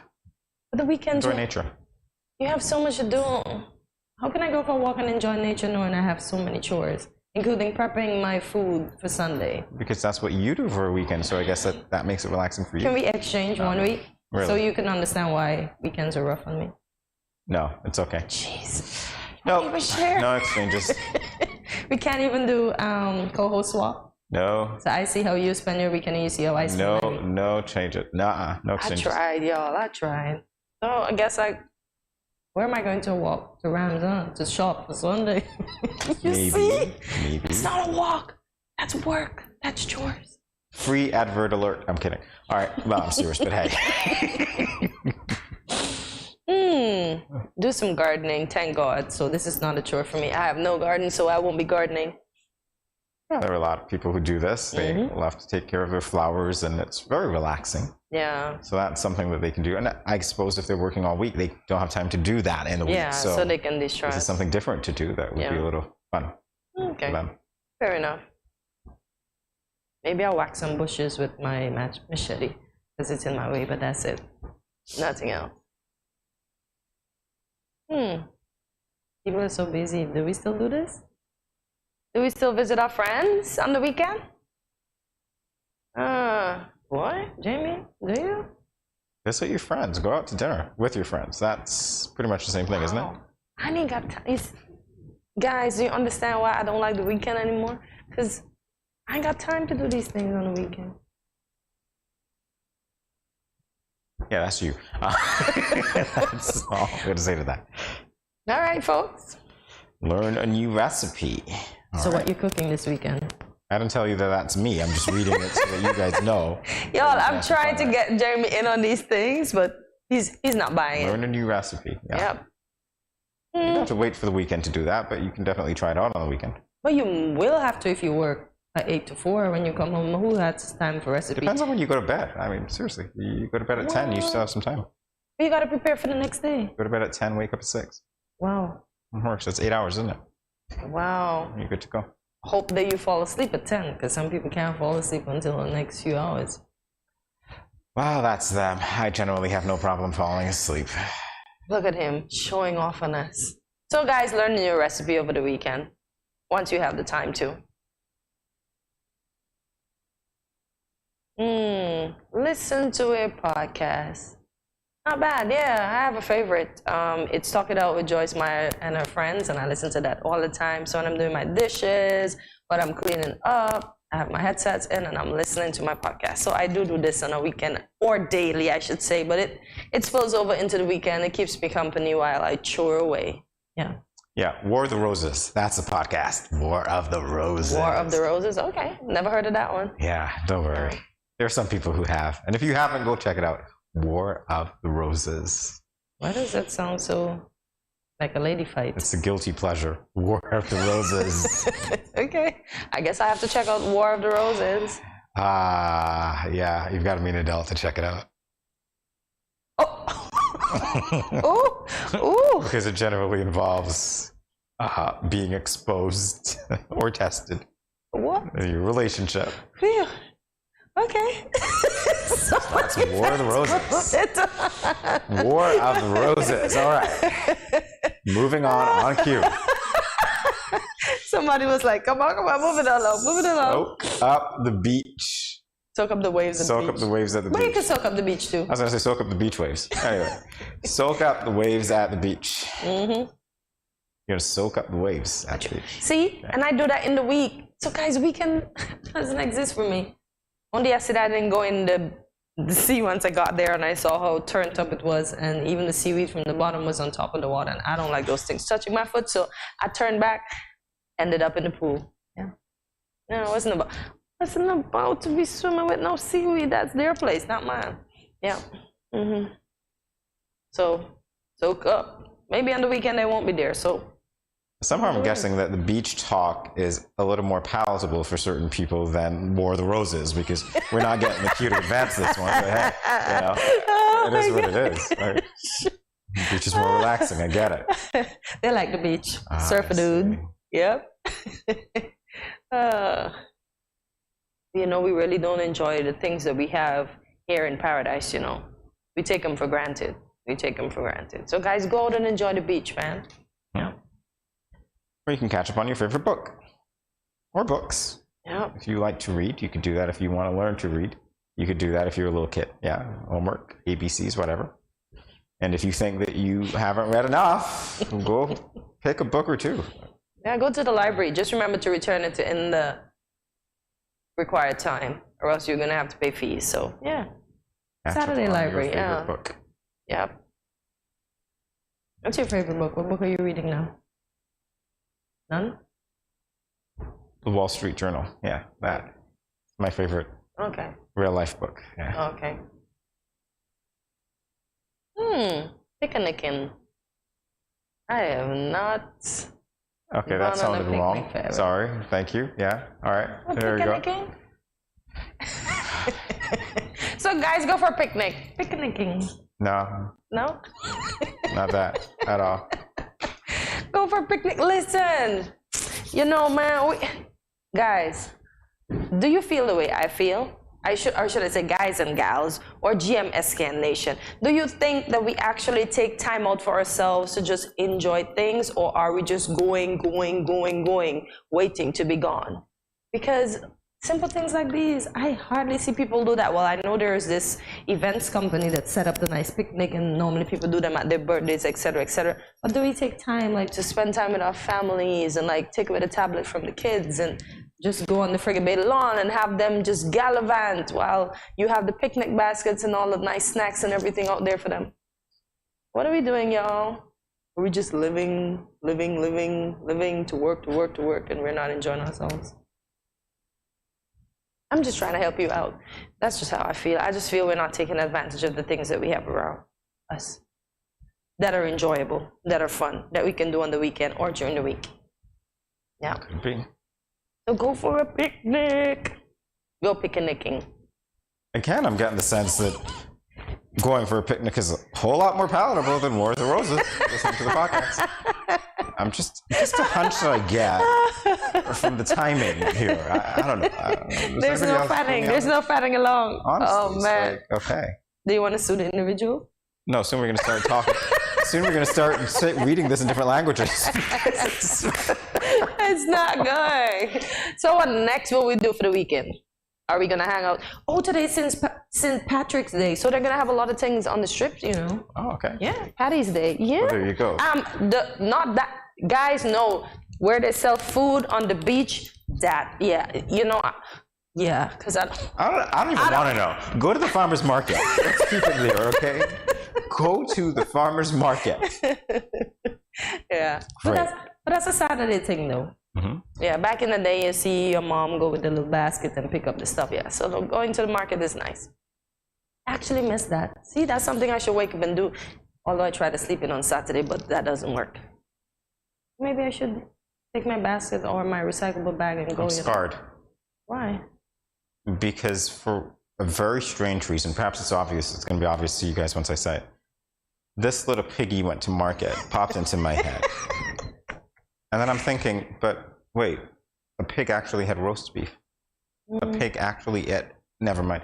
Anyway, move on. I'm scarred now. It's not the same. And the other little piggy cried because he was going home to be killed. No, never mind. Hey, you just scarring people this morning. I'm sorry. Go to the cinema. I don't know when last I've been. When last have you been here? I don't need to go to the cinema. I have the cinema in my house. Oh yeah. See? You watch things in the company of your people on you your see, boy, sofa. look at life, huh? We don't even mix up anymore. Wow. And COVID didn't make me do that because I was doing that before that. Yeah, I know. But like everything is just available to us in our homes. We don't need to go anywhere. Imagine we can set up a picnic in the corner with some fake grass, and we don't need to go outside. And I'm fearful of this because I feel soon we're going to be locked in, done, free, locked up. Free, but locked up. How about that? A new show. Uh-huh. Okay. Do I? You have to develop the concept, but hey. Just say it. Yeah, but guys, you go to the cinema this weekend. My weekends are filled. Oh, it helps the economy? Okay, get it. Yeah. Never mind. I won't ask why. I don't want anybody And there's to an come, arcade for the kids, so they can go out and actually play. Put the tablet down for a few. Once they're entertained at the arcade, they're not going to need the tablet. Wow. Yeah. Watch the sunrise or the sunset. Isn't that amazing? Yeah. Wow. It's just one of those things that you can look at like watching paint dry. I'm kidding. Everybody on the island. We're on an island. You see it. Yeah. I mean, come on. If you're not on an island, however, some of you might not be. It might be wild for you to see. Do you even see the sunset anymore? That's the thing. I watched it set yesterday afternoon. Yeah. And most times I'm up. So Jamie, I always see the sunrise because I wake up at 5. So I'm outside, it's dark. And then after a while, I just see the sun coming up through my window. I watch the sunrise every morning. And that's relaxing. You watch the sunrise or the sunset. Yeah. Take a couple of pics if you can. Think about the Zen. Yeah. Binge. Dun. Your favorite thing. Binge on your favorite TV show. Yeah, that's the thing too.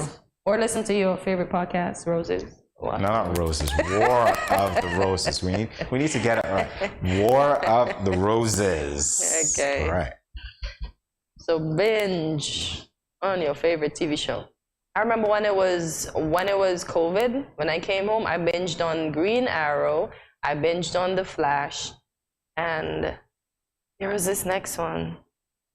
I think oh no, what's his name? Jeez, there's a black. Okay, I don't remember that show, but those are the 3. Oh, Supergirl, 4 shows I binged on, all superhero. Yeah.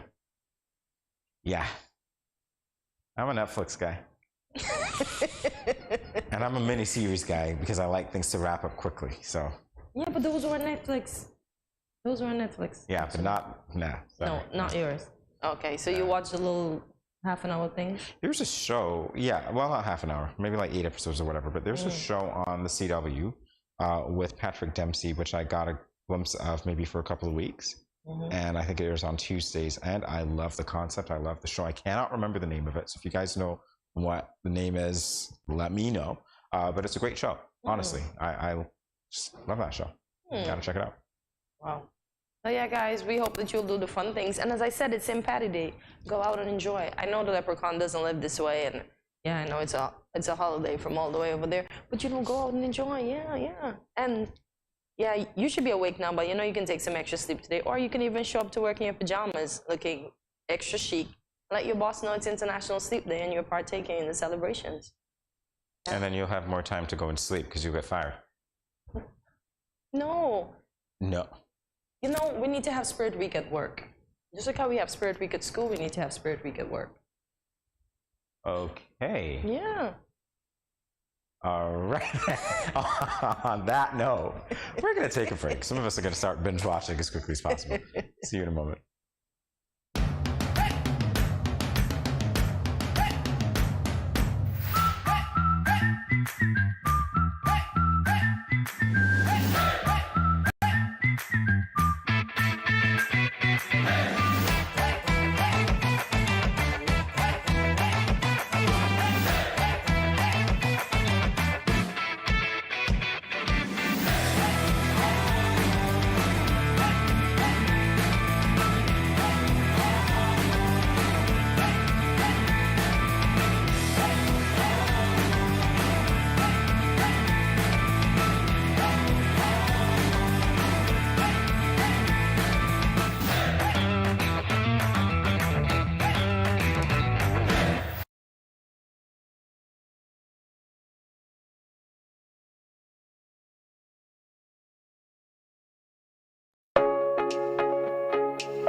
No cash, no card, no problem. Dad, embrace the freedom.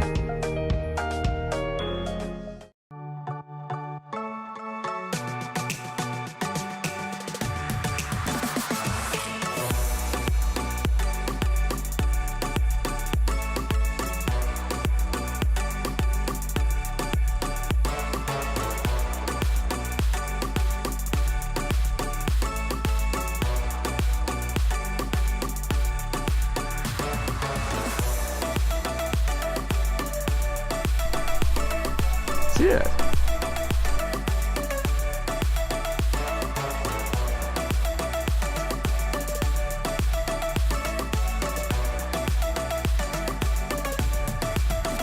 An exotic experience.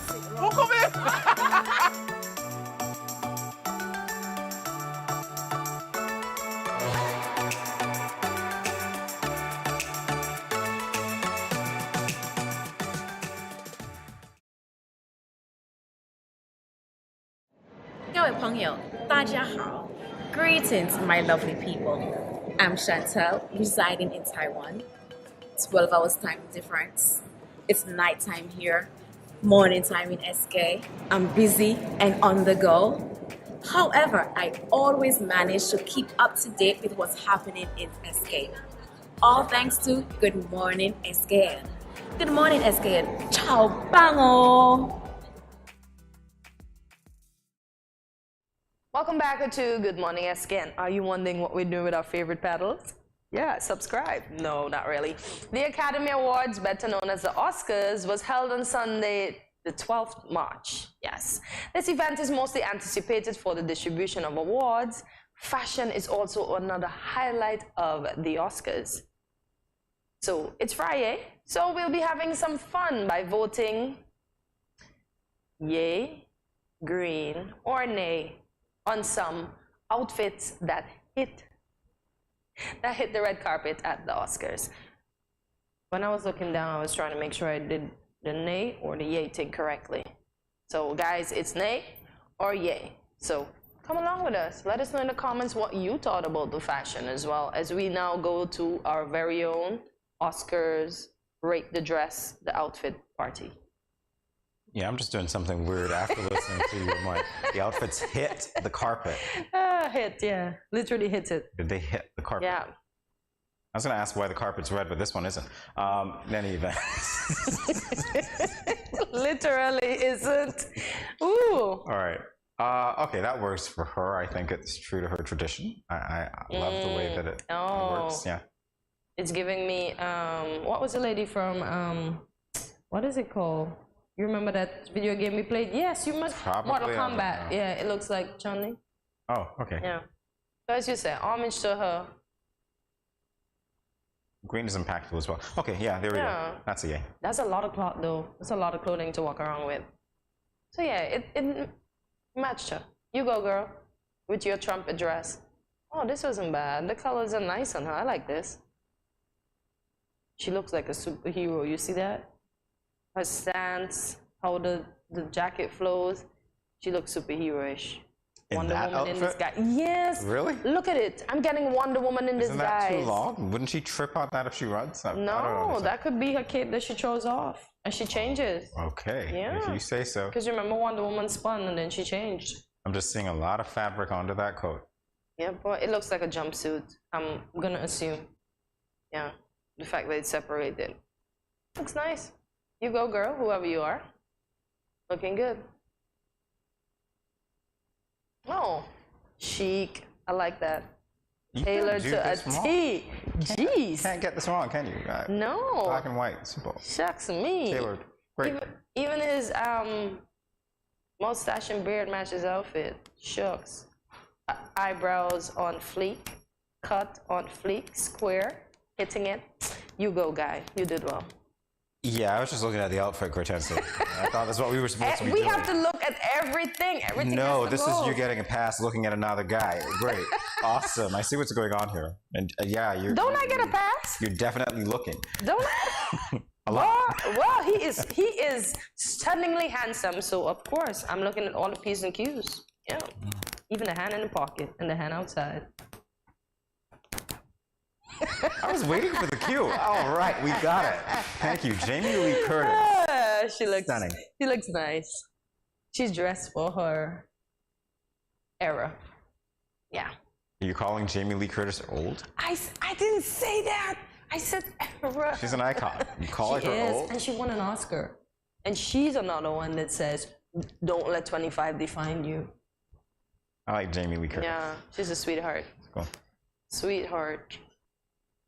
Dress is pretty I saw an nice. interview in which she said that Kanye was troubled because of what he did. Yeah, she was on Today, and she did that probably about a month and a half ago.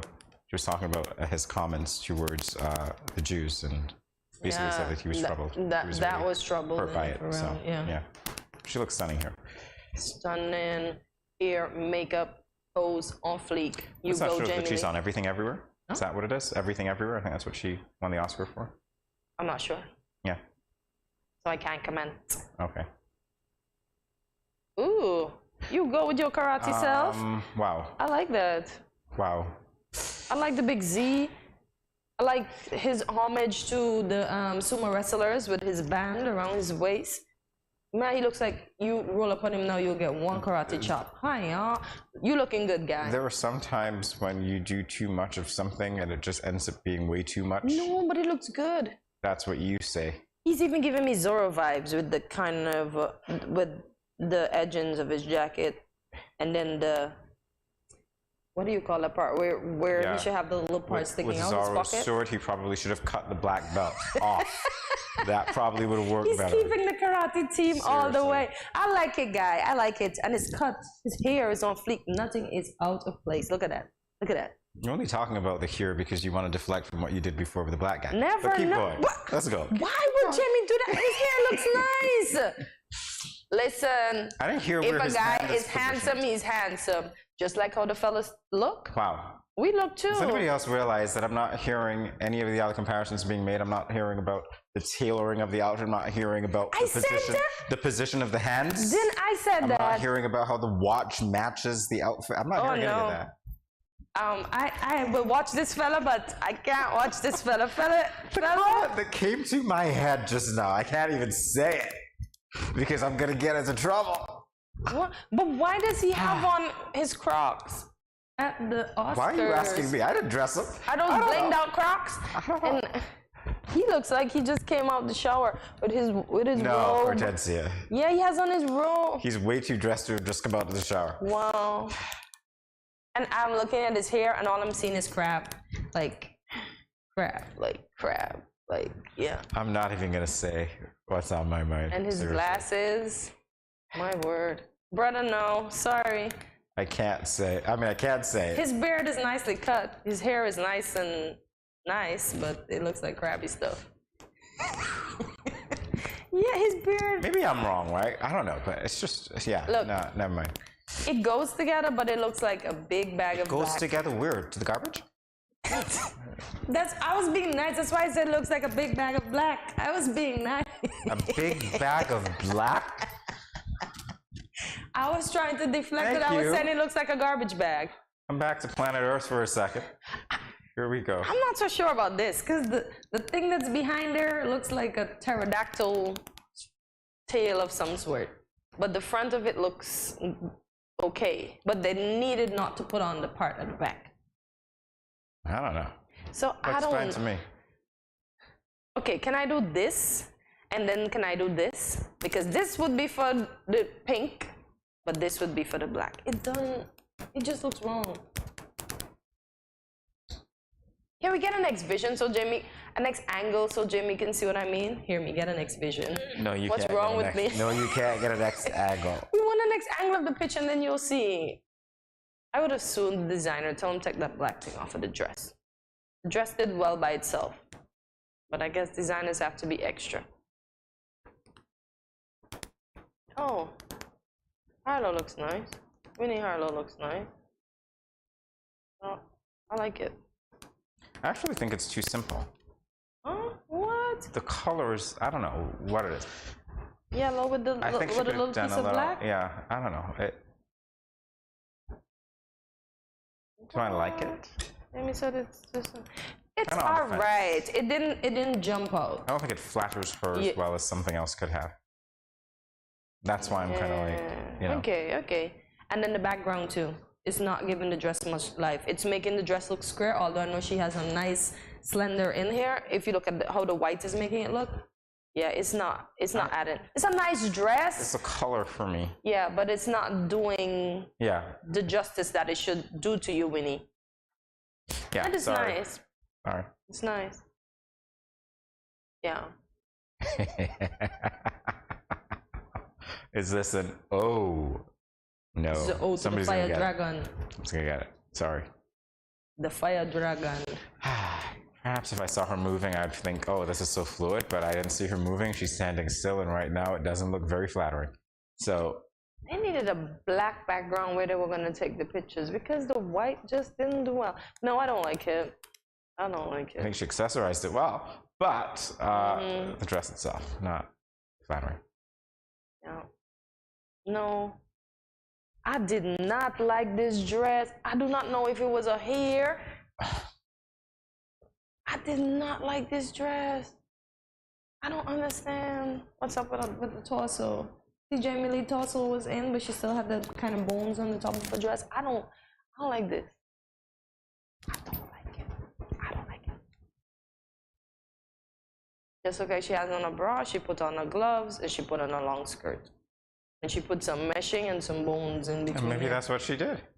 I don't like it. They were just all the same fabric. Isn't that what fashion is? Cutting edge. This does look like cutting edge for real. Wow. No. Okay, I guess my paddle stays. No. Just look like, you know, those dresses from Long Time Jamie when they use corset of themselves and the extra. There are no words. Why does it look tattered? That's terrible. I don't know. There are no words here. Sorry. No, not even the hair could have saved this outfit. And her hair is quite sleek. Yeah. It just doesn't. No. Good. How do they convince these actors and actresses that they're gonna look good in these things on the red carpet?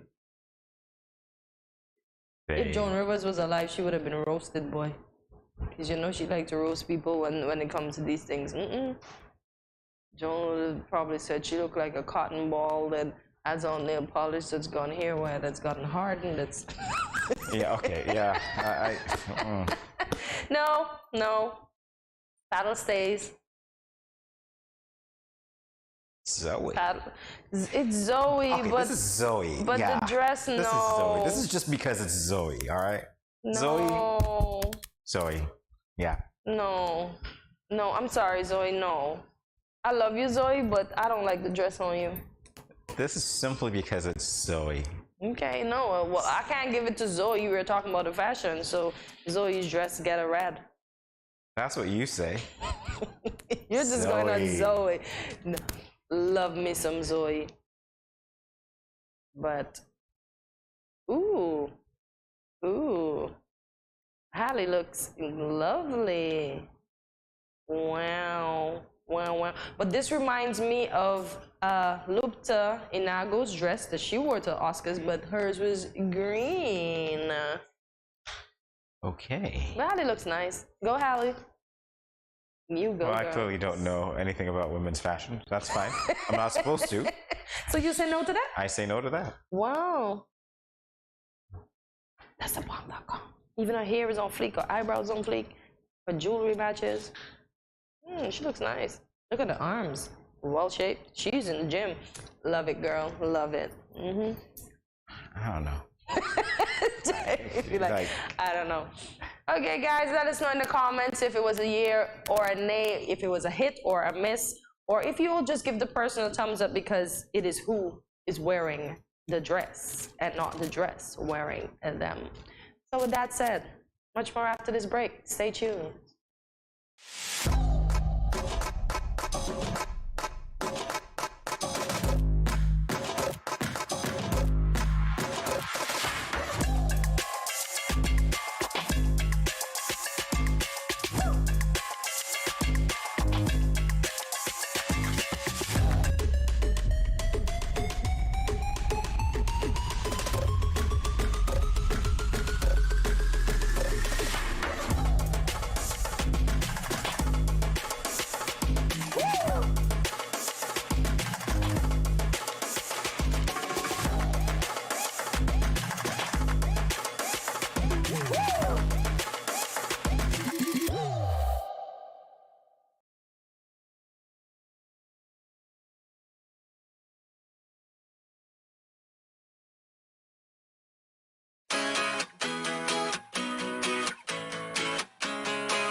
No cash, no card, no problem. Dad, embrace the freedom.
Yo, what up? It's your boy N Richie right here at Studio 327. I'm here to give you the promo that you guys need because this is something special for St. Kitts. I'm telling you, tune in to Good Morning SKN, 8 a.m. to 10 a.m.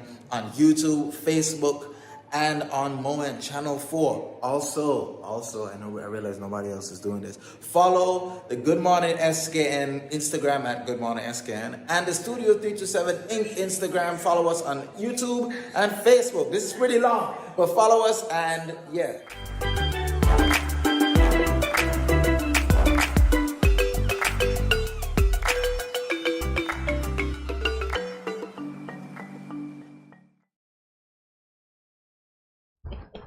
Hot takes are something that we are familiar with here on Good Morning SKN. Today we might be discussing one of the most controversial opinions ever. Can you guess what it is? Well, it could be anything, so I don't think that you'd ever get it right. In any event, it revolves around the question, should you wash your hair? No, that's not it. Take two. Should you wash your chicken? You should. Should you wash your chicken? Are my chicken dead or alive? Because there's one that's on the fence. It's not mine. And I said the other day I was going to get a water gun and shoot it down when it starts, making those noises at 6 a.m. So in that case, I would wash the live chicken as well. Is that good enough for you? All right, but we're talking about dead chicken. We're talking about chickens that you cook. Nobody likes to think that they're eating dead chicken, right? So forgive me. A dead chicken could have all feathers, so we can wash a dead chicken? Hey, what do you think happens when they're cultivating it? Hello. Yeah. I get you. Ask them what happens over in Nevis. Oh, Lord. Poor chickens. Poor chickens. Should you wash your chicken? So this is a great debate, apparently. Yeah. Wow. This is like, what world peace... Yeah. What causes world peace? Hey, this is it. Washing your chicken. We're actually on the verge of something great here. The great debate. Should you wash your chicken? Wow. Right. According to professionals. So these are the professionals. You can't get more professional than the CDC, right? Centers for Disease Control and Prevention. Quote, this is not me, this is the CDC. Don't wash your raw chicken.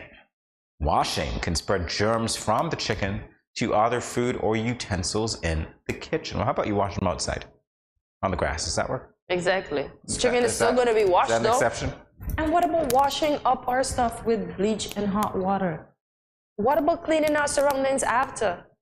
I don't know. Jamie, you don't cook, right? So I know you don't cook. But do you see how those chicken skin look? Have you ever passed past the kitchen and see one with a whole fowl? By the way, I cook. I just don't cook frequently. Oh, so you cook? Dun. Now we know. Wash. Well, I had to cook. I was living by myself. Hello. Was this the ramen era? No. Okay. Sure. So don't wash your raw chicken. Wow. Okay. So you can spread germs to the utensils that you're washing the chicken in. Hang on. So if you're spreading germs to the utensils, the question is, where are those germs coming from? The chicken. The chicken, which is raw, which is why you shouldn't wash it, because they have germs that should just stay there. Help me. Anybody? Somebody? Seminole.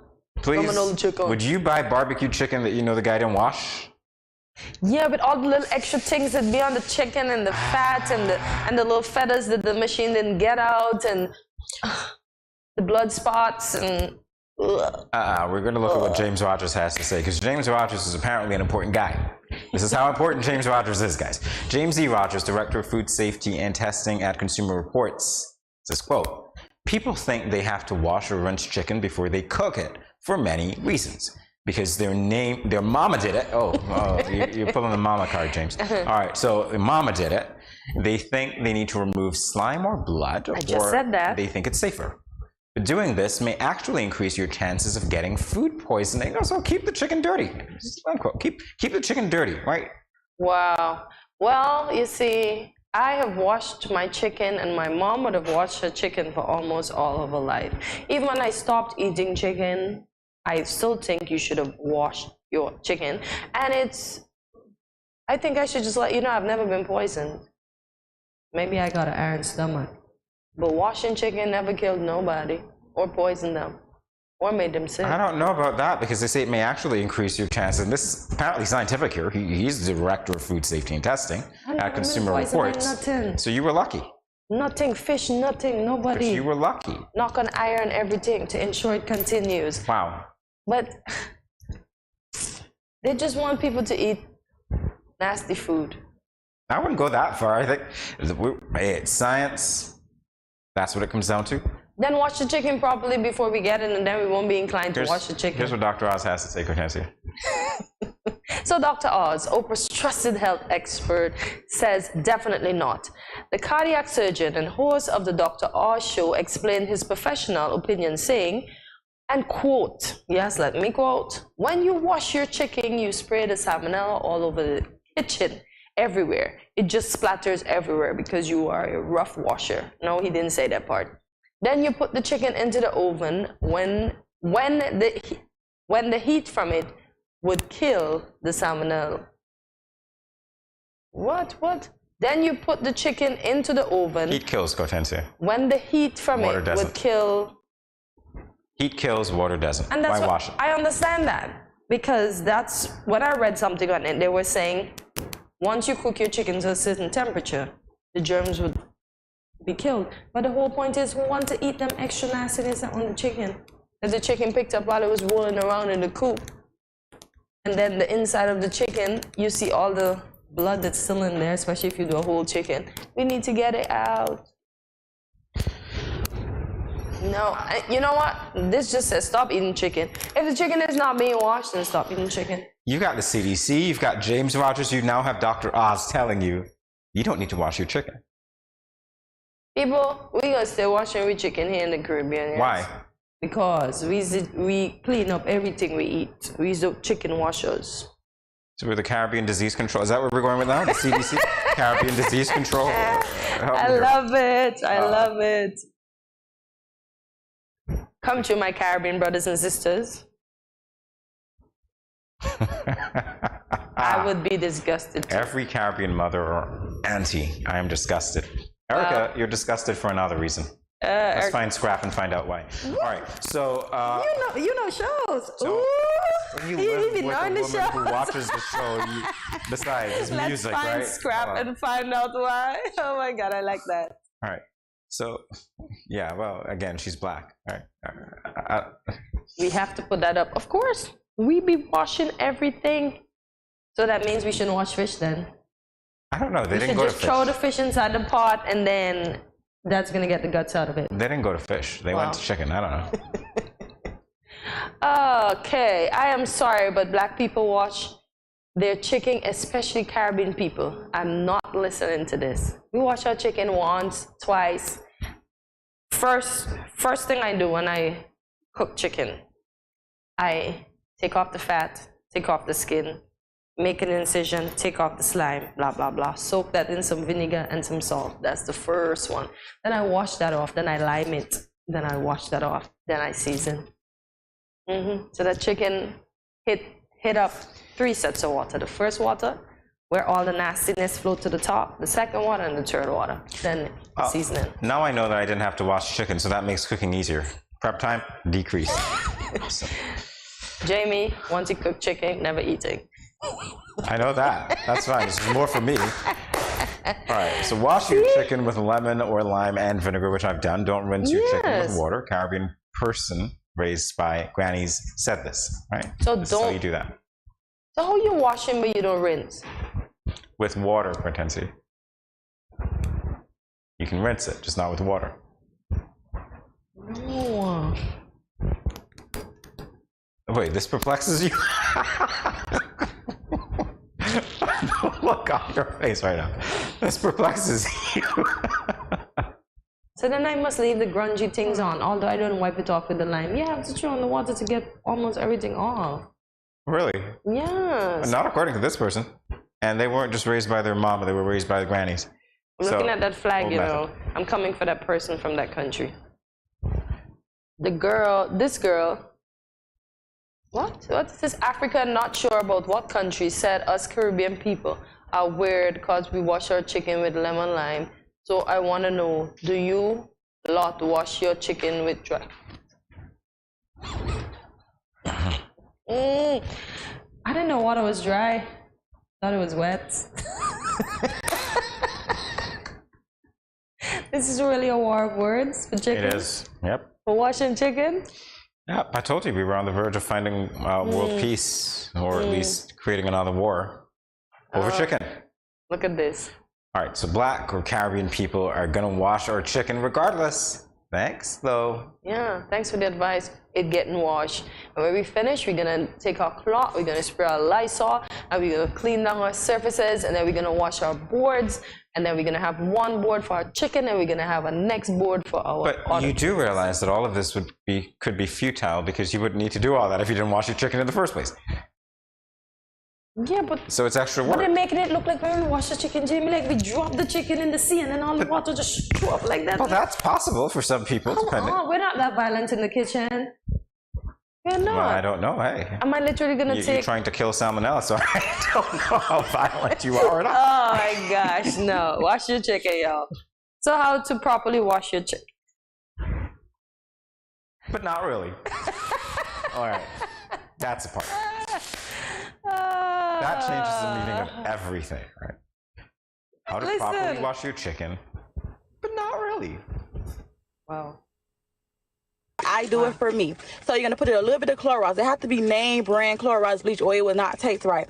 Once you put your Clorox, you're going to take a little bit, maybe about 2 drops of the Dawn dish detergent. Don't put a lot. That's what people mess up at. You only need 2 drops. Once you do that, you're going to soak it around inside of your mix, move it around until you see the water look a little bit hazy. That means the chicken is now clean. Of course, I go ahead and hit a little bit of water, rinse it off, and then once I rinse it off, I'm going to go ahead and now start the seasoning. I'm going to put my complete seasoning on it, just a little bit of garlic powder, a little bit of onion powder, and then of course my Lowry seasoning salt. Once I do that, I'm gonna mix it up really, really good, and I'm gonna put it inside of a bowl, put it in the refrigerator for about 15-20 minutes, let it cool down. This was a joke. Yo. Listen, she forgot something. Because if you're adding detergent, right? No, where's the fabric softener? Help me understand. Exactly. Missing it. Sorry. Yeah, just soften the chicken already, please. And then season it in the same filthy sink. Here's the thing. If you got whole chicken and you want it to go in parts, just put it in the washer. That'll work. This is why I stopped eating chicken again, because I'm not going by nobody's house and eating no bleach and Dawn and. Well, that's not really. But I thought of it. When we were talking about washed chicken, in the back of my mind, I was like, technically, when you're washing, the way that we wash in these parts, we need some sort of detergent. So when I saw the Dawn go there, it's like a light bulb went off. I'm like, okay, somebody got it. And obviously, you need, brand named detergent. It's not just any. So you gotta make sure you get, a higher quality. She was being funny, boy. Imagine she have people already believing that's how you wash your chicken for people who don't. Do you blame her? You kill all those things. Isn't that what we do when we wash? We want to kill these things. So you use the Dawn. And by the way, in the same sink that she washed those things off, and really didn't rinse anything, didn't use any Lysol. She went back and seasoned the chicken in the right same there. sink. Isn't that great? All that goop just gets. Yes. So why wash it in the first place? Just season it and put it in the oven. Yeah. Easy. Although I know this is like funny, I just can't believe people don't wash their chicken. Well, why would you need to? The scientists say that you don't. They're doctors. They study these things. They're over food. But then clean it properly then. That's my thing. If you want me to not wash my chicken, clean it properly. Don't have the little feathers sticking out. Don't have the extra little skin on there. Don't have the blood in the cavities on the inside, and well, that take out the fat. Your technique. Do you know how to cook so that the blood gets dried out? Maybe you don't. Maybe you didn't get to that temperature. All depends on the method. Right? Wow. I'm so happy that I'm from the Caribbean and we wash and season everything nicely. Oh, Caribbean. Yeah, the salmonella thanks you. I am so happy for that part because we had to wash our chicken. No. And we have to go to a break. We'll be back in a moment. See you.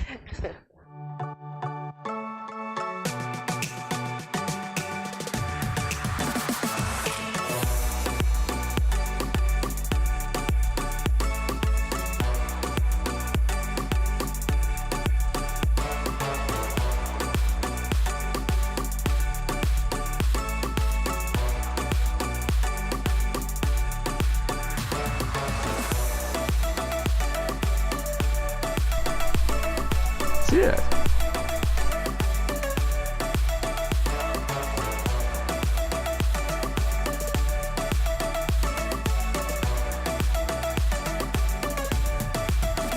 An exotic experience.